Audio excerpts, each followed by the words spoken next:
مو أي واحد يلبس عمامة معناها سيد، ومو أي واحد يحكي بالدين معناها لازم تتبعه. بعض الأشخاص قد يكونون فتنة أكثر مما يكون واجبهم، واتباع بعض الأشخاص المضللين ممكن يغير من عقيدتك ودينك. مثلا أمير القريشي اللي هواي متبعينه واللي أغلبهم يكونون أطفال صراحة. قبل لما كنت أشوف جماعاته كنت أحترمهم، أقول أوكي كل واحد وقناعته. بس لما بدت لي تطلع فيديوهاته وشون هو يفشر ويحكي وما محترم العمامة اللي على راسه، يعني أنا بحياتي ما شايفه سيد يلفظ ألفاظ إباحية. أنا اللي أعرفه الشيوخ أو السادة يكونون متحكمين بغضبهم، ما يستغلون العمامة لإيصال أفكارهم الخبيثة أو التهجم أو الغلط. شوف عيني، ما حد مانعك تدافع على دينك وما حد مانعك تسوي أي شيء. يعني خلينا نقول شخص مثلا مبدأه مو زين يرد عليك ويحكي ويغلط عليك ويسب عقيدتك، فأنت كمسلم وكشخص صحيح العقيدة المفروض ترد باحترام. ليش؟ لأن هذا الرد هو يعكس أخلاقك أنت. هسه أكو بيكم يقولون هذا صقارهم وهذا يرد خوش وهم يستاهلون هيك رد. أثناء محاولتك الرد على هيك أشخاص بطريقة مو حلوة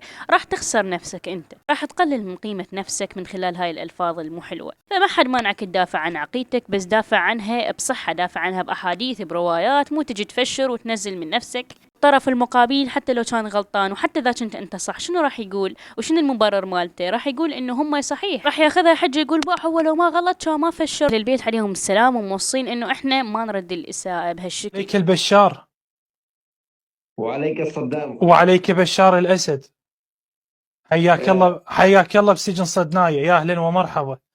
وين تحب انزلك، بالثقيله ولا يعني انت بس حط لك عقل وفكر، لو كان الشيء اللي يسويه هو صحيح، كان النبي محمد واهل البيت فضوها من البدايه وقال لك يابا روح فشر علي المقابل، روح اغلط عليهم. بس بينما باحاديثهم ما تلقى هذا الشيء موجود. يعني النبي محمد كان واحد بصفه يهودي، لو مثلا صدق هاي اخلاق اهل البيت كان النبي محمد طلع عليه وحشى النبي محمد همين سبه وغلط عليه وحكى في شاير. وهو المفروض منك كشيخ من يرد باحترام ويرد بطريقه تناسب العمامه اللي لابسها، يعني يعرف اكو جيل كامل يتابع، يعرف اكو اشخاص تتاثر به. وخلي ببالك اذا شوف واحد معمم نشوفه يسيب ويصيب، هذا يراد لك تخلي عليه علامه استفهام. باختصار يا عزيزي المتابع، هيك نوع من الشيوخ هدفهم انه يخلونك تنحاز لطرفهم وبس، هدفهم يخلونك متعصب مثلهم. الشيخ او السيد المفروض هدفه الاساسي هو علمك الدين الصحيح، وهذا الشيء اللي هو المفروض ينشغل به ويجاوب عن اسئلتك، مو يكون مشغول بتحريضك على طائفه ثانيه او يحرضك حتى تغلط او حتى تسب او تفشل. اعرف ما حد معصوم، بس اللي يلبس عمامه لازم يتحمل مسؤوليتها.